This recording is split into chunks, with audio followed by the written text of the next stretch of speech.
Hi guys, welcome to Off-Grid Chris. On this video I'm going to show you how I have planted our cucumbers. Now here they are. Okay, so I haven't gone through the whole process because I plant them the exact same way as I do tomatoes. And if you haven't seen that video yet, go back, it's not too many videos across. I'll link it at the bottom also in the description, and then you can see how I do that, and I suggest you do that first because it shows how, instead of that, it shows how I get all these lines in and underneath the plants themselves. But obviously these are young still, they've only got one, some even have 2 leaves. So as I said, I plant them the same way as I do tomatoes, so I just wind them around this all the way up the top, and they will grow perfectly fine. Underneath I put them in with some nettles and hill them up. Not hill them up as much as I do around the tomatoes, where I bring it right up, because these stems can rot, so you want to avoid them. But the main difference is this pot here. Now why I've done this is because cucumbers, they're like a nice water from deep down, you see. So if you water them from the top all the time, you're not necessarily getting it down to the bottom of the roots. Now we're lucky enough that here,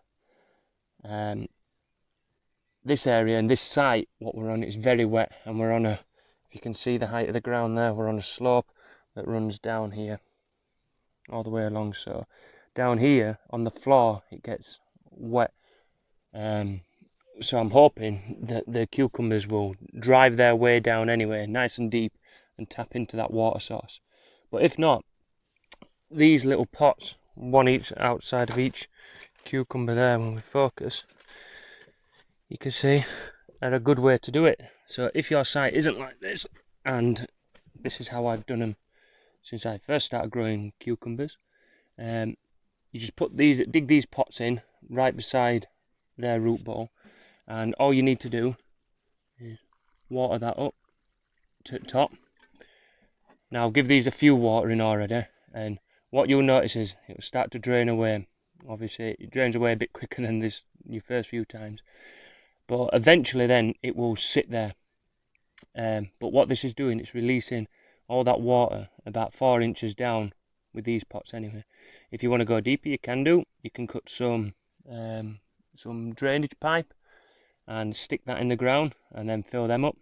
But as you see, it's going a bit slower now because we're getting a nice moisture content level at the bottom there. It's also really good for, I use a seaweed concentrate mix as well.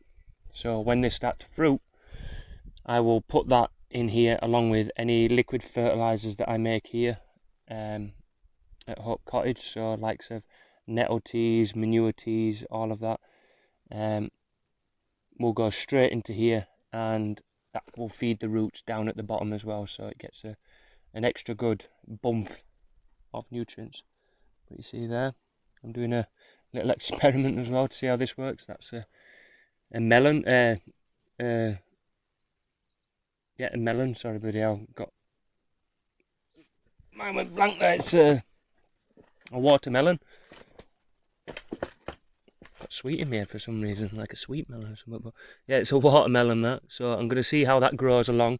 I'm also putting one in between the peppers, which the peppers won't grow too tall, you see, which is what a watermelon wants. It doesn't like tall plants, but I'm hoping with these being spaced wide apart and also spindly enough because they're a vine crop, that it won't hinder them too much. So we'll see how that one grows on. But one last thing I want to mention before I cut this video off is about the tomatoes. Now, we started having some drama with the tomatoes. Don't know if you can work out, because there's only a few leaves left, where we started getting this yellowing, if you see. Can't work it out too much, but basically where the leaves yellow from the outside and outside of the veins, which is an indication, a very good indication, that there is a deficiency of magnesium in your soil. All the tomatoes had it, So the normal route to go is Epsom salt, and then make a concentrate with that with water, and then spray it on the leaves. But I don't really trust salts in the soil. I know Epsom salt's natural and all this, that, the other, but I don't trust it now.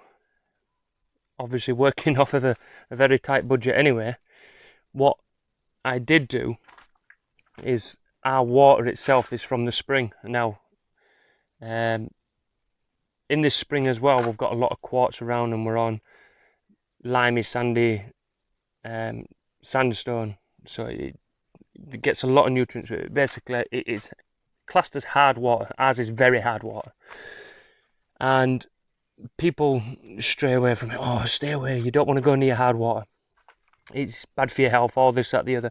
It buggers up your appliances. Yeah, it does bugger up our appliances. We've gone through God knows how many kettles, and also the pan is covered in a nice white thick layer of calcium.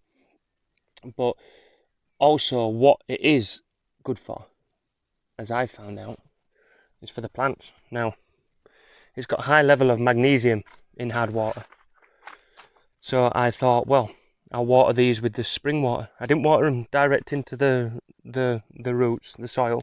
I sprinkled it over the leaves. And if you look, and this is one watering, I'm actually pretty amazed. I thought it'd take a good few. One watering, and look at that. Yeah, beautiful. All the way along, coming on lovely and healthy. Look at this. No more yellow in there. See, we're even getting the first fruits, if you see. Got quite a few fruits growing on, actually. So I can see another one around here. One over here. Yeah, I've got another one right just there as well. Got quite a few. But yeah, so there's always ways. Obviously, some of them are still a bit yellow, like you see here. They're not perfect yet, but they're looking a hell of a lot better than they did do. Like I said, they were yellow. You could just see it was just yellow all the way up, and then the top growing tip was green, but you could see it getting lighter yellow down at the bottom, so a more intense yellow, and then slowly, gradually getting up to that light green. So we had to think fast, and like I said, I didn't think it'd work that well, but it's worked great straight away. But yeah, back onto cucumbers. So obviously, pots in, guys. Plant them the same way as potatoes. Tomatoes with the vine going up. This is how I grow them anyway. If you stake them, that's perfectly fine. You can drive some bamboo stakes in. But as I say, I'll link in the how I plant tomatoes, so you can see how this is done on the cucumbers, and then follow suit with that as well. I hope you enjoyed the video. If you did, don't forget to give it a good like, and also if you're not yet subscribed, don't forget to subscribe so you can be up to date on all of our latest videos about living off grid. Thanks a lot, guys. See you soon.